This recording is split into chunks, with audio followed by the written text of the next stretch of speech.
En lisant le chapitre 15 de la Genèse, il n'y a, je pense, pas d'autre explication concernant cette frayeur et cette grande obscurité que le fait qu'Abraham, à ce moment-là, entrait dans une nouvelle relation avec Dieu au sujet d'un peuple qui porte son nom, un peuple qui échapperait à l'emprise de la mort, car Dieu, à ce moment précis, allait s'entretenir avec Abraham concernant sa descendance en captivité, et qu'après 400 ans, elle serait délivrée par une main forte. Juste avant que cette vision rassurante lui survienne, là, près de l'autel, des animaux partagés, du sang répandu, une frayeur et une grande obscurité vinrent l'assaillir. Dans une moindre mesure, beaucoup d'enfants de Dieu connaissent quelque chose de cette expérience. Lorsque Dieu est sur le point d'accomplir une chose nouvelle, de donner une plus grande révélation, de s'exprimer d'une manière vivante parmi son peuple, il traverse un temps de frayeur et de grande obscurité. Ils approchent de cette chose nouvelle du Seigneur en ressentant que toute vie, toute lumière, toute force sont parties et que la vie ne semble pas du tout être leur expérience. Peut-être connaissez-vous quelque chose de cela? Certains d'entre nous avons quelque peu expérimenté cela. Alors que nous approchons de l'heure où une parole qui aura une grande conséquence pour son peuple est sur le point d'arriver de la part de Dieu, nous traversons un temps de frayeur et de grande obscurité. Quelque chose de profond, de terrible, intangible, mais mauvais. C'est la mort cherchant à engloutir ce que Dieu est sur le point de mettre en œuvre.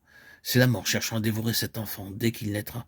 C'est une vieille histoire. Nous voyons la même chose en Job, comme il est écrit, c'est l'assaut de l'esprit de la mort sur ceux qui représentaient Dieu, la vie. Nous pouvons aussi nous référer au livre d'Esther qui nous est un livre familier où se trouve présentée la grande illustration du complot, du stratagème, du mauvais dessein contre la vie du peuple de Dieu, ayant pour objectif d'engloutir ce peuple dans la mort et de le détruire. La mort contre la vie, c'est le complot d'Aman. Encore une fois, c'est l'assaut sur la vie de ce qui procède de Dieu. Voyez à nouveau la jalousie de Dieu s'exprimer dans cette circonstance. Nous pouvons voir dans de nombreuses circonstances, voir dans le domaine de la réalité l'assaut de la mort sur ce qui est de Dieu. Nous avons de nombreuses illustrations. Celle d'Adam, bien sûr, qui était en vue avec Adam. Sans l'ombre d'un doute, la chose suprême pour lui, c'était la vie, l'arbre de vie. Il ne possédait pas ce que l'arbre représentait, mais cela était en vue. C'était pour lui.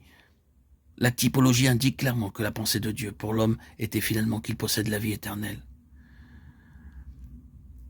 Ainsi donc, Dieu avait toujours en vue pour l'homme la vie éternelle, mais pour l'homme conforme à sa pensée.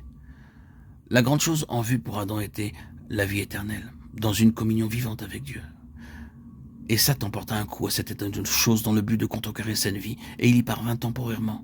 Adam perdit l'état où il se trouvait à cause du péché. Paul nous dit ceci, tous meurent en Adam. 1 Corinthiens 15, 22, ce fut l'assaut sur ce qui était de Dieu, l'assaut de la mort. Nous pouvons prendre aussi comme exemple Abel, la même chose se vérifie dans son cas. Abel était un homme spirituel, un homme reconnaissant les notions fondamentales de la vérité, vivant en relation avec Dieu, le sang étant la base essentielle pour cette communion avec Dieu. Ainsi Abel représentait le témoignage de Dieu sur la base de la vie qui triomphe de la mort. Et Satan, par le moyen de Caïn, frère d'Abel, arriva à supprimer ce qui était de Dieu. Moi, je suis venu afin que les brebis aient la vie et qu'elle l'ait en abondance. Jean 10, 10.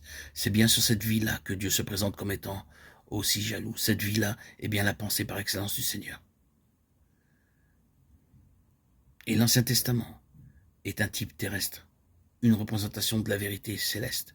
S'il n'était question que de mort physique, si la question au bout du compte ne portait que sur la cessation de la vie physique, et c'était là tout ce qui importait, je ne comprendrais pas pourquoi toute cette agitation, tout cet affairement partagé à son sujet.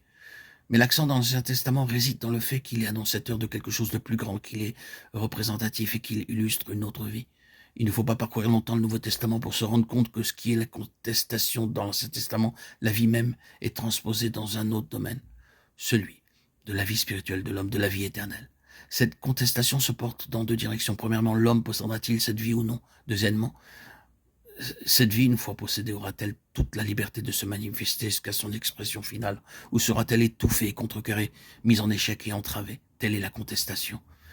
Il s'agit encore, là, de la vie, exprimée à présent, non à partir d'ombres de type, mais bien dans sa réalité.